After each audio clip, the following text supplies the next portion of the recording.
अस्सलाम वालेकुम। इस वीडियो में बात करेंगे नक्स वोमिका की। नक्स वोमिका जो सीड्स होते हैं वो यूजली पॉइजनस होते हैं। नक्स वोमिका के जो सीड्स होते हैं वो देखा गया कि they are hard and they are flat about 2 centimetre in diameter and half centimetre in thickness. एक साइड से वो कॉन्वेक्स होते हैं और एक साइड से वो कॉन्केव होते हैं। येलोविश ब्राउन कलर होते हैं उनके पास। जो उनकी आउटर कोट होता है वो शाइनिंग हार्ड पेरिकार्प होता है which is covered with fine silky hair.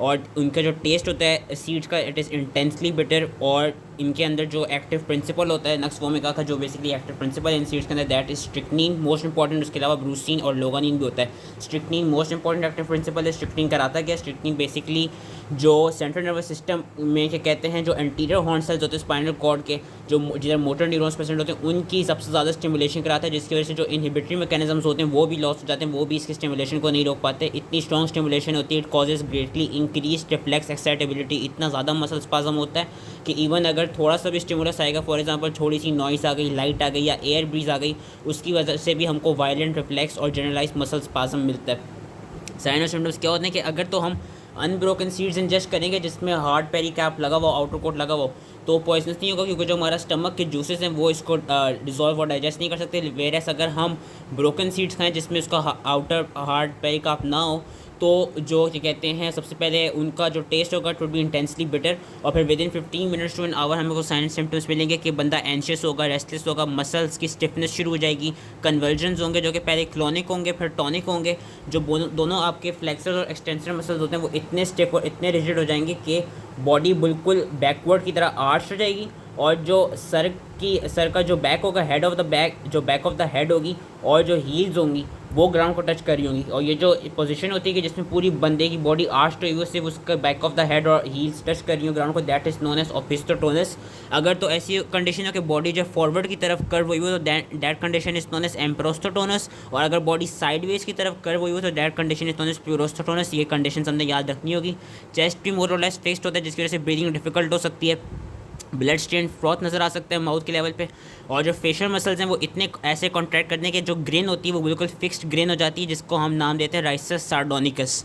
और आफ्टर अबाउट अ मिनट जो कन्वर्जन होती है इट पासिस ऑफ और मसल्स आर कम्प्लीटली रिलैक्सड।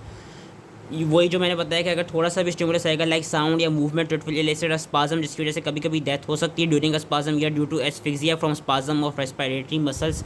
इसकी जो डायग्नोसिस है वो किन किन चीज़ों से और एग्जांपल करती है स्ट्रिक्निंग पॉइजनिंग की? एक तो टेटनस से, एपिलेप्सी से और हिस्टेरिया से। ये तीनों चीज़ें याद रखनी होगी कि इससे भी इसकी स्ट्रिक्निंग पॉइजनिंग एग्जाम्पल कर रही होती है। फेटल डोज कितनी? Fatal dose is 1 crushed seed या 15 to 30 मिलीग्राम्स ऑफ स्टिक्निंग and fatal period is 1 to 2 hours. Treatment किस तरह करेंगे हम? स्टमक वॉल, एक तो सबसे पहले हम पेशेंट को क्या कहते हैं बेड में डार्क क्वाइट रूम में रखेंगे, क्योंकि अभी हमने देखा कि थोड़ी सी लाइट से या नॉइस से वो जो स्टिमुलस था, वो जो हमारे पास जो मसल स्पाज्म था वो इनिशिएट हो रहा था, तो इसलिए हम डार्क क्वाइट रूम में रखेंगे।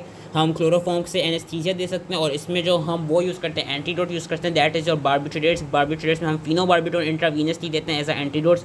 स्टमक वॉश हम करा सकते हैं dilute solution of potassium permanganate से, और एनिमल चारकोल हम यूज़ करते हैं to absorb any free strychnine and afterwards remove it. Tannic acid भी यूज़ किया जा सकता है। और हम जो कन्वर्जन्स हैं उसको ट्रीट करने के लिए हम डाइजीपैम भी दे सकते हैं विच इज़ योर बेंजोडाइजीपीन। बाकी इसकी जो पोस्टमार्टम अपीयरेंसेस हैं वो बिल्कुल एस्फिक्सिया की तरह होती है। इसमें जो राइगर मोर्टिस होता है it sets in early and it also passes of early. जो सीड्स हैं उनके रिमेन स्टमक में फाउंड होते हैं और हम ब्रेन और स्पाइनल कॉर्ड को क्या कहते हैं प्रिजर्व करते हैं केमिकल एनालिसिस के लिए। मेडिकल लीगल एस्पेक्ट्स की क्या है कि ज़्यादातर एक्सीडेंटल पॉइजनिंग होती है। नक्स वोमिका के seeds they are used as an aphrodisiac. Homicide और सुसाइड काफ़ी रेयर है। कैटल पॉइजनिंग के तौर पे यूज़ होता है, रोडेंटिसाइड के तौर पे यूज़ होता है, स्ट्रे डॉग्स को किल करने के लिए यूज़ होता है, और ये एरो पॉइजन में यूज़ होता है। So that was all related to nux vomica. I hope इसकी समझ में आ गया एंड थैंक यू।